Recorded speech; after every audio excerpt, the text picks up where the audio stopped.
తండ్రి కుమార పరిశుద్ధాత్మ దేవునికి వందనాలు స్తోత్రాలు చెల్లించుకుంటూ దేవుడి దినమందు మనకిచ్చిన వాక్యము కీర్తన గ్రంథము 147 కీర్తన 1వ వచనం చదువుకుందాం. 148 కీర్తన 9వ వచనం ఒకటి చదువుకుందాం.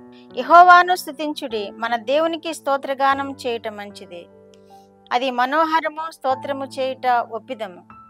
పర్వతములారా, సమస్తమైన గుట్టలారా, వృక్షములారా, సమస్తమైన దేవదారు వృక్షములారా, మృగములారా, పశువులారా, నేలను ప్రాకు జీవులారా, రెక్కలతో ఎగురు పక్షులారా, యెహోవాను స్తుతించుడి.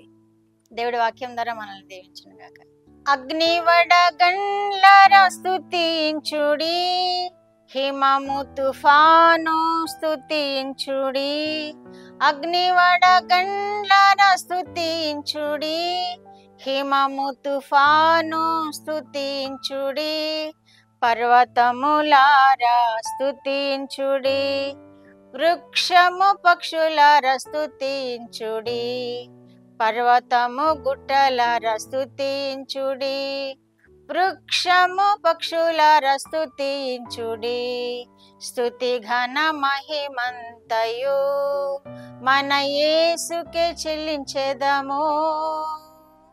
స్తుతి ఘన మహిమంతయు మన యేసుకే చెల్లించెదము. యెహోవాను స్తుతించుడి అని కీర్తనాకారుడు తెలియచేస్తున్నాడు. దేవుడు మాట్లాడుతున్నాడు మనతోటి. యెహోవాను స్తుతించుడి, మన దేవునికి స్తోత్రగానము చేయుడి అంటున్నాడు. అది మనోహరము, అది మంచిది, మనోహరము. ఏది? మన దేవునికి స్తోత్రగానం చేయటము, మన దేవుని స్తోత్రించటము, అది మంచిది, మనోహరము అంటున్నాడు. అంత మాత్రమే కాకుండా 148:9 కూడా అగ్ని వడగండ్లారా, హిమమ, ఆవిరి, ఆయన ఆజ్ఞలను నెరవేర్చు తుఫాను, యెహోవాను స్తుతించుడి. ఆయన ఆజ్ఞలను నెరవేరుస్తాయి ఇవి, మనమైతే నెరవేర్చం, ప్రకృతి నెరవేరుస్తుంది. ఆయన ఆజ్ఞలను నెరవేర్చు తుఫాను స్తుతించుడి, దేవుని స్తుతించుడి అంటున్నారు. అగ్ని స్తుతించమంటున్నాడు, వడగండ్లరా స్తుతించుడి అంటున్నాడు, తుఫాను అవి స్తుతించమంటున్నాడు, ఆవిరి స్తుతించమంటున్నాడు. మరి మనము స్తుతించొద్దా?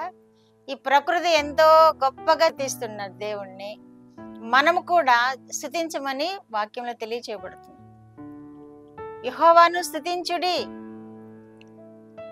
మన దేవునికి స్తోత్ర గానం చేయటం మంచిది, అది మనోహరం.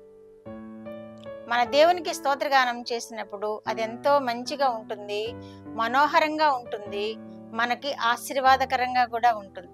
స్తుతించాలి, బాగా స్తుతించాలి, గొప్పగా స్తుతించాలి ఆయన్ని. వేలాది స్తుతులతో పాట ఒకటి ఉంది కదా, వేలాది నదులంత విస్తార తైలము నీకిచ్చిన చాలునా అని ఒక పాట రాయబడి ఉంది కదా.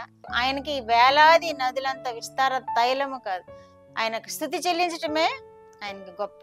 వేలాది నదులంత విస్తారమైన తైలము కంటే ఆయనకు స్తుతి చెల్లించడము గొప్ప, ఆయనను కొనియాడడం ఆయనకి మహిమ, అదే మనోహరం అంటున్నాడు.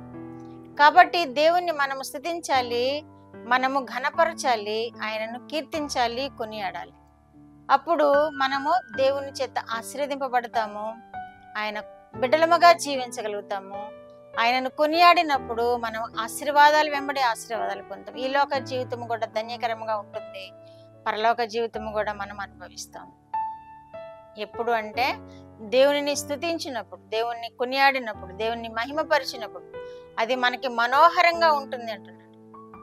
అది మనకి స్తోత్రం గానం చేయటం మంచిది, మనోహరం అని కూడా అంటున్నాడు. ప్రకృతి స్తుతిస్తుంది, వడగండ్లారా, అగ్ని, హిమము, తుఫాను, ఆవిరి స్తుతించుడి దేవుని అని తెలియచేస్తుంది వాక్యం. మనము కూడా ఆ విధముగా స్తుతించాలి దేవుణ్ణి. ప్రార్థన. మా దేవా, మా ప్రియ పరలోక ప్రభువా, మీ పరిశుద్ధ పాదములకు వందనాలు, స్తోత్రాలు. మా రక్షకుడు యేసయ్య స్తోత్రములు, పరిశుద్ధాత్మ దేవ స్తోత్రములు.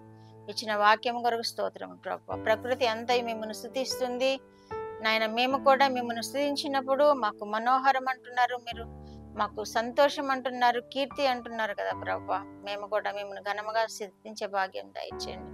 నాయన కూడిన బిడ్డలందరూ కూడా ప్రభు మిమ్మల్ని ఘనముగా సేవించడానికి మందిరాల్లో చేరి మిమ్మల్ని మా ప్రభు ఘనముగా పాడి ఆరాధించడానికి కృప చూపండి. చూస్తున్న బిడ్డలందరినీ మీరు విశేషముగా దీవించమని యేసుక్రీస్తు వారి పేరిట ఈ మనవులు మీ పాదం మీద వేడుకుంటున్నాను పరమ తండ్రి. ఆమేన్.